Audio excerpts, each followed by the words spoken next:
우리는 계속해서 히브리서 10장의 말씀을 나누고 있습니다. 지난 시간 우리가 함께 나누고 있는 10장의 말씀이 예수 그리스도의 자신을 내어주신 사람과 율법, 특별히 대속죄의와 비교하여 그리스도를 통해 우리에게 내어주신 하나님의 사랑의 깊이를 함께 나누었었습니다. 10장 1절은 그 일에 대해 이렇게 기록하고 있습니다. 율법이 장차 올 좋은 일의 그림자일 뿐이요 참 형상이 아니므로 해마다 늘 드리는 같은 제사로는 나오는 자들을 언제나 온전하게 할 수 없느니라. 대속죄일의 제의와 같이 단번에 해결할 수 없어 반복되어 드리는 제사와 같이 여전히 반복되어 드러나는 우리들의 죄성과 반복되어 해결하지 못할 우리 삶의 문제에 제의를 넘어서는 좋은 일, 사랑으로 그리스도의 자신을 내어주신 마음을 나누었습니다. 성경은 단번에 자신을 내어주는 사랑으로 우리에게 좋은 일을 베푸신 하나님의 마음을 앞선 본문 5절에 오직 나를 위하는 마음이라고 기록하고 있습니다. 예수께서 오직 나를 위하는 마음으로 자신의 몸을 단번에 드려 우리를 하나님과 함께하는 삶의 기쁨, 샬롬을 누리는 거룩한 삶으로 초대해 주셨습니다. 10절의 말씀은 그 초대에 대해 이렇게 기록하고 있습니다. 이 뜻을 따라 예수 그리스도의 몸을 단번에 들이심으로 말미암아 우리가 거룩함을 얻었노라. 오늘 우리가 함께 읽은 본문은 오직 나를 위하는 마음으로 우리에게 거룩함을 주시고자 단번에 자신을 내어주신 사랑에 대해 다시 한번 깊은 묵상을 요구합니다. 11절과 12절의 말씀은 유대인이며 동시에 예수를 그리스도로 받아들여 더 이상 성전에 들어가기에 어려움을 겪고 있는 삶을 살아가는 지체들에게 그리스도의 사랑의 유익에 대해 말하고 있습니다. 우리 함께 11절과 12절의 말씀을 읽겠습니다. 제사장마다 매일 서서 섬기며 자주 같은 제사를 드리되 이 제사는 언제나 죄를 없게 하지 못하거니와 오직 그리스도는 죄를 위하여 한 영원한 제사를 드리시고 하나님 우편에 앉으사. 제사장마다 매일 서서 자주 같은 제사를 드리는 이유가 무엇입니까? 본문은 이 제사가 언제나 죄를 없게 하지 못하기 때문이라고 기록하고 있습니다. 온전할 수 없는 우리는 궁극적으로 해결할 수 없는 죄의 문제를 반복하여 경험합니다. 또 인생의 고됨 속에 반복되어 등장하는 삶의 여러 문제들도 맞이합니다. 하나님께서 죄의 고백과 연약함과 부족함밖에 들을 것 없는 우리들의 반복된 고백에 환멸이나 진노를 내리시는 것이 아니라 여전히 연약한 나를 귀히 여기는 마음으로, 여전히 부족한 나를 어여삐 여기는 마음으로, 여전히 죄인인 나를 기꺼이 받아들이시는 마음으로 오직 나를 위해 한 영원한 제사로 자신을 내어주셨습니다. 한 영원한 제사는 스스로 해결할 수 없음에도 반복되는 죄와 인생의 문제로 날마다 성전을 찾아야 할 수밖에 없는 사람들, 황소와 염소의 피로 끊임없이 반복되는 인생의 문제를 해결하고자 성전을 찾았지만 다시 일상으로 돌아간 걸음 속에서 삶의 무기력함과 무용함을 또다시 경험한 사람들, 부족한 형편과 비루한 삶의 처지 속에 그마저도 허락되지 않은 사람들, 그들을 위해 제2의 주인이신 하나님께서 스스로 제물이 되어 자신을 내어주셨습니다. 그리고 성경은 자신을 내어주신 그 한 번의 제사가 우리에게 영원한 온전함이라 기록하고 있습니다. 14절의 말씀입니다. 그가 거룩하게 된 자들을 한 번의 제사로 영원히 온전하게 하셨느니라. 지금도 하나님의 우편에서 다스리고 계시는 그리스도의 한 영원한 제사가 부족한 우리 삶을 온전하다 말씀해 주시는 줄로 믿습니다. 우리는 하나님의 자신을 내어주신 사랑으로 말미암아 온전함을 얻을 수 있습니다. 예수께서 이 땅을 살아내시며 마주하셨던 종교학자들과 폭력적인 종교적 간습과 같이 여전히 우리가 살아가는 세상은 내 삶의 평안과 안정이 소유와 지위같이 내가 성취해야 하는 것으로부터 올 것이라고 이야기합니다. 그러나 예수님께서는 우리를 소모시켜 평안을 구하라 말하는 세상과 달리 도리어 자신을 내어주는 사랑으로 우리를 온전하다 말씀하시고 그 사랑의 용납으로부터 임하는 샬롬을 우리에게 허락해 주셨습니다. 그렇기에 우리는 성전이 아닌 일상에서도 제의가 아닌 예수 그리스도의 이름으로, 재물이 아닌 자신을 내어주신 사랑으로 용납받았습니다. 성전이 아닌 일상에서 용납받은 우리는 예배의 장소와 일상에서의 모습이 다를 수 없습니다.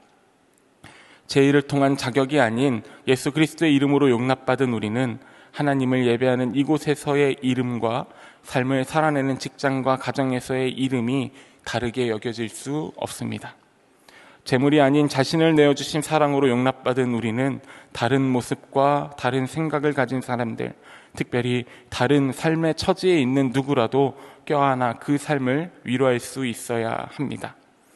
용납을 거룩으로 살아내는 우리의 삶이 되기를 소망합니다. 하나님 우편에서 언제나 어디에나 우리를 바라보시는 그리스도의 사랑이 저 하늘이 우리가 딛고 있는 모든 땅을 덮고 있는 것처럼 우리를 감싸고 있기 때문입니다. 본문 19절과 20절은 그 사랑을 받은 우리에 대해 이렇게 설명합니다.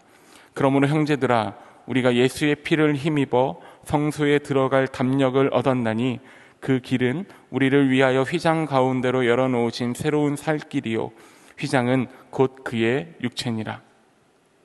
언제나 어디에나 계시는 그리스도의 사랑으로 우리는 우리 처한 삶의 제약과 현실을 넘어 하나님께 직접 나아갈 수 있습니다. 그런 우리를 성경은 예수님과 연합한 자들, 대제사장이신 예수님과 같은 지위를 얻은 자들이라고 말합니다. 예수님의 피로 들어간 성소, 그리고 찢긴 몸으로 열어주신 새로운 살 길을 살아내는 우리가 되기를 소망합니다. 그 길에 대해 본문은 이렇게 이야기합니다. 함께 22절부터 24절까지의 말씀을 읽겠습니다. 우리가 마음의 뿌림을 받아 악한 양심으로부터 벗어나고 몸은 맑은 물로 씻음을 받았으니 참 마음과 온전한 믿음으로 하나님께 나아가자. 또 약속하신 이는 미쁘시니 우리가 믿는 도리에 소망을 움직이지 말며 굳게 잡고 서로 돌아보아 사랑과 선행을 격려하며. 하나님께서는 우리가 예수님에 의해 그 마음에는 피 뿌림을 받고 몸은 맑은 물로 씻겨졌다라고 말씀하십니다. 그 피를 힘입어 정결한 자만 들어갈 수 있는 성소에 우리 삶이 들어가 있음도 말씀해 주십니다. 성소가 무엇입니까? 하나님을 만나는 가장 가까운 자리입니다. 들어갈 수 없는 나를 위해 열어주신 새로운 삶의 길에서 우리는 하나님을 가장 가까이서 만날 수 있습니다. 하나님 앞에 설 수 없는 나를 초대해 주심에 감사하는 삶의 자리에서 누구나 들어가지 못할 곳에 들어갈 수 있는 나의 위대함이 아니라 이런 나도 용납해 주시는 하나님의 크심을 나타내는 자리에서 이렇게 고백한 우리 삶의 모든 순간이 성소가 되는 줄로 믿습니다. 그리스도인들은 하늘의 성전에 들어가는 사람들, 땅에서 성전의 삶을 살아내는 사람들입니다. 본문 23절은 이 사실을 굳게 믿어야 한다고 강조합니다. 또 약속하신 이는 미쁘시니 우리가 믿는 도리의 소망을 움직이지 말며 굳게 잡고. 그렇다면 이 믿음은 어떻게 표현될 수 있을까요? 어떻게 사는 것이 믿음을 굳게 잡고 하늘의 성전에 거하는 삶을 살아내는 길일까요? 본문의 말씀대로 서로 돌아보아 사랑과 선행을 격려하는 삶을 살아내야 하는 줄 믿습니다. 서로 돌아볼 수 있는 공동체, 서로 사랑과 선행을 격려할 수 있는 공동체, 용납받은 자들이 그 삶의 새로운 길을 함께 걷는 공동체의 사귐이 하늘의 성전을 살아내는 삶인 줄 믿습니다. 그렇기에 그리스도인들은 더욱 모이기에 힘쓸 수밖에 없습니다. 서로 돌아보아 사랑과 선행을 격려하는 우리의 사귐 속에 하나님께서 거하십니다. 우리의 사귐, 우리의 만남이 하나님께서 거하시는 성소이기에 우리의 부르심은 예배당에서의 일시적 사건으로 끝나지 않습니다. 직장과 가정을 비롯한 모든 삶의 터전과 가족과 이웃을 비롯한 모든 사회적 관계 속에서 사랑과 선행을 격려하는 그리스도인들의 모임을 이루어 샬롬을 선물하는 사람들이 되어야 합니다. 너와 나 사이의 관계 속에, 우리와 우리 사이의 연결 속에 하나님이 일하시는 것을, 하나님을 만나는 성전을 세울 수 있습니다. 예배당에서뿐만 아니라 흩어져 살아가는 곳에서 또 다른 성전을 이루어 살아가는 것, 그리하여서 서로 돌아보아 사랑과 선행을 격려하는 일, 그것이 자신을 내어주는 사랑으로 우리를 영원히 온전하게 하신 하나님의 뜻인 줄 믿습니다. 십자가를 꽂은 땅이 거룩한 땅이 될 수 없습니다. 십자가를 담궈 둔 물이 성수라 불릴 수 없는 이유와 같은 이유입니다. 일시적 제의로 우리 삶이 거룩하다 말할 수 없습니다. 우리 삶의 온전한 거룩은 오직 나를 위하여 단번에 내어주신 사랑으로 우리가 서로 돌아보아 사랑과 선행을 격려할 때 이루어집니다. 사랑과 선행을 격려하는 사람들의 사귐이 있는 곳이 거룩한 장소이며 하나님께서 거하시는 하늘의 성소입니다. 이 세상의 곳곳에 흩어져 거룩한 장소를 만들어가는 사람들, 그들 우리가 바로 예수님의 제자이며 서로를 돌아보아 사랑과 선행을 격려하는 일이 하나님의 거룩한 백성으로 부름받은 우리의 사명인 줄로 믿습니다. 솔로몬의 성전을 지을 때에 성전 앞에 2개의 놋기둥을 세웠습니다. 그 2 기둥의 이름은 야긴과 보아스라 명했습니다. 야긴은 하나님께서 일으키신다라는 뜻으로, 보아스는 하나님 안에 능력이 있다는 뜻을 갖고 있습니다. 일상의 삶의 터전에서 성전으로 부름받은 우리들의 삶이 오늘 우리 곁에서 하나님이 어디 계시느냐 질문하고 고된 인생의 파고 속에서 하나님의 살아계심을 질문하는 이웃에게 사랑의 격려와 선행으로 하나님이 일으키시며 하나님 안에 능력이 있음을 선포하는 삶, 성전의 2 기둥으로 불려지는 삶을 살아내는 저와 여러분의 오늘 하루가 되기를 간절히 소망합니다.